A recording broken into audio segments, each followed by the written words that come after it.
Yeah, Sol Ruka gets the pin. She wins the match. And then for the men, Miles Bourne gets the pin. He wins the match.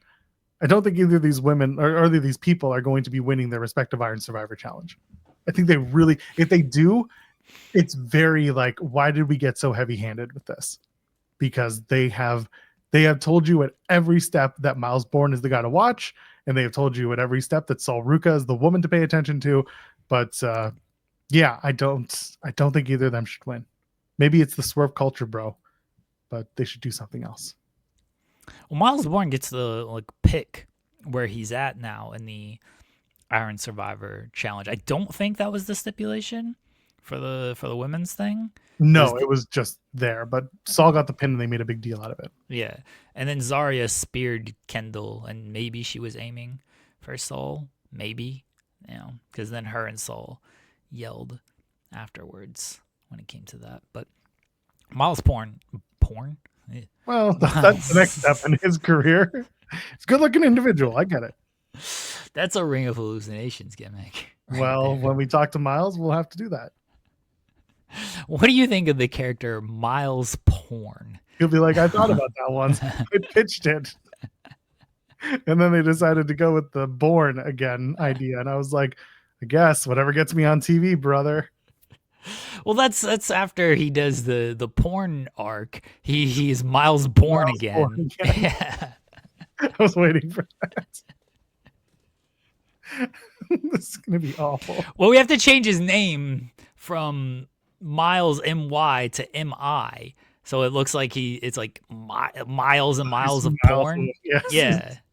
He's done miles of porn. Yeah. But then when he's Miles Born again, he goes back to the Y. It's also for SEO purposes.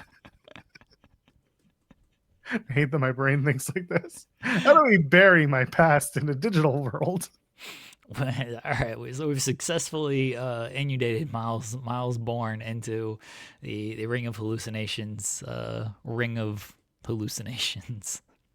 Miles Bourne gets the pick where he's at in the Iron Survivor.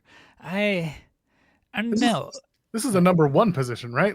This is where you want to be in this one, or number 2? Maybe, but there's also like an advantage to potentially coming out last because you're fresh, and then you could theoretically like beat people up and get the pin on everybody. But also there's some type of advantage to possibly just coming out of the middle, because then you have the best of both worlds. You're out early enough, but you're also fresher than a couple people in the ring. I feel like it's number 4 is where you want to be here. That's just because that still gives you time. The 3 people have already battled for a little bit. You can take advantage of them, and then you're still pretty fresh, and there's only one person coming after you. I feel like number 4 is a good spot for the Iron Survivor. I just didn't really think there was really an advantageous position, because either you're in super early and therefore you maximize your opportunities to get more pins than anyone else, or you come in super late and like you said, he's fresh. And then maybe if everyone's down and everyone's beat up, you can take advantage and pick the bones, which is not a babyface thing to do. So my feeling is he's going to be stupid babyface and pick number 1, and he's going to, or number 2, whichever. He's going to be one of the first ones, and that's going to cost him because he was a stupid babyface. I mean, most of these people in this match are babyfaces, so it's time for someone to turn. Only Dion is a heel. And that's kind of the problem with having the opening match be the men's title match, because it almost kind of gives away the finish. Does it? I mean, it could. I get that the Shades of Grey thing is always in play with WWE, but I feel like if Ricky wins, it kind of sets you up for a Dion Lennox victory, because then it's babyface, versus the heel.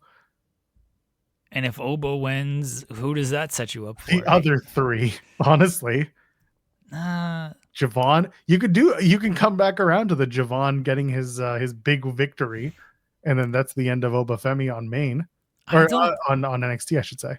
I don't think that it telegraphs anything, because I don't really look at Oba as a full-on heel. I mean, he's more of a heel than like Ricky and people are, but he was feuding with Trick, and Trick was definitely a heel. Oba's kind of a little shades of gray as well, and so is Ricky. Like Ricky's kind of like he can kind of switch back. NXT's a lot of shades of gray kind of stuff. Like they've been setting up Ricky and Javon as well. They've had some heat between them. I kind of think Javon's winning this Iron Survivor. I don't think it telegraphs anything if Ricky wins or Oba wins. They did the bridge in the background of the contract signing. People took notice of that and like, oh, is Tony D coming back? I hope Tony D comes back. Like Oba loses to Ricky, and then as he's walking to the back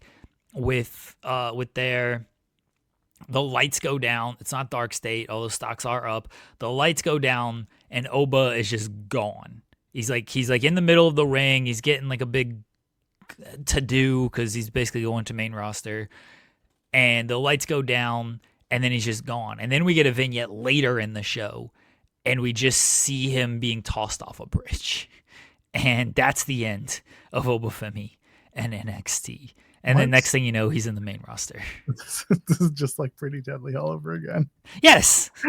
It's exactly what it is. Why are we doing this? This is the NXT write-off. You throw him over the bridge. It's going to be really funny when Leon Slater wins the Iron Survivor Challenge.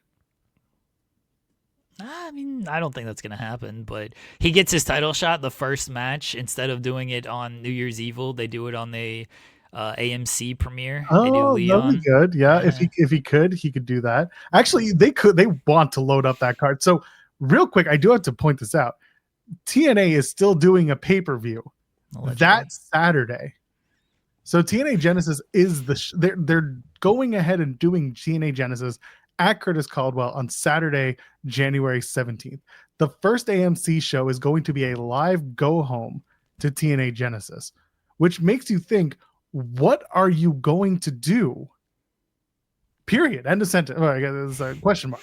Because like, what are you going to do to get people to watch the TV show and get people to want to watch Genesis? Are you going to do a non-finish to a title match on your TV go home and be like, go watch the pay-per-view, and then you'll get your answer to whether or not Mike Santana could beat Frankie Kazarian? Like, I'm curious, and I'm also very concerned from a creative standpoint because we've seen what TNA is like. I am concerned about it.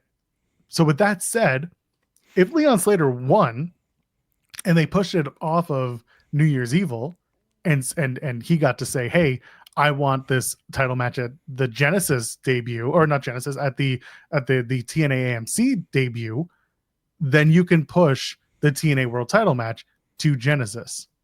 And at least then you're offering a big match on the TV show that will not be affected by the pay-per-view coming up on the Saturday. But again, this is all on the idea that Leon Slater wins Iron Survivor and then gets his push to do something with TNA, which NXT would never do. Yeah, I don't think Leon Slater's winning, and I don't think they're gonna be like, yeah, let's forego our title match on NXT New Year's Evil to put it on this TNA show. Obafemi or Ricky should be like, no. Absolutely not. Although they're running a legit arena, so at least it's better than Ricky, and like, they're in El Paso. Like Ricky is from Texas, so not from Texas, he's from Louisiana, but he lives in Texas. So yeah, like it would make sense to if it's Ricky. Like there's ties there. I just don't think that's what they're gonna do at all. I think Javon's gonna win the Iron Survivor, but I can see an argument. I can see the argument for Leon. I could see the argument for Miles, especially since it's a TV special. Since it's New Year's Evil, it's not a pay-per-view. That's how I started with Slater last when we all started this whole thing. Yeah, that was the same argument. So that's why, like, I could see it being one of them instead of Javon, because it does feel like Javon winning the title feels like that should probably be a PLE and not a television special. But I don't know if Javon's gonna win the title. I think he should, but I don't know if he's going to. Should just call him up now, but he's got 10 more years until they give him a title. Come on, and he's okay with it. It's fine. He's okay with it. He should. I guess New Year's Evil is after the Cena thing. I'd say him Yes. showing up on the Cena special with the NXT title, beating a main roster person would do a lot. Although I think they should do that with Ricky if he's the champion, or Oba if he's the champion. I think that would still make some sense. Yeah, and then I can't think of any other spots that make, like, again, Dion Lennox getting it's a shock, but I don't think they're gonna push Dark State like that. They should. The stocks are up. Stocks are up. They do have the tag titles, and they do have the actual tag champions. They never freebirded it, but now you know for sure. It's Osiris and what's his face? Saquon Sugars. There's plenty more over on Fightful Overbooked. Click that subscribe button, tap that bell, get your notifications. And while you're at it, like the videos. Interact with them. Say some stuff. We want to hear from you. While you're at it, join us every Monday through Friday, 10 a.m. Eastern, live for In the Weeds. You might like it.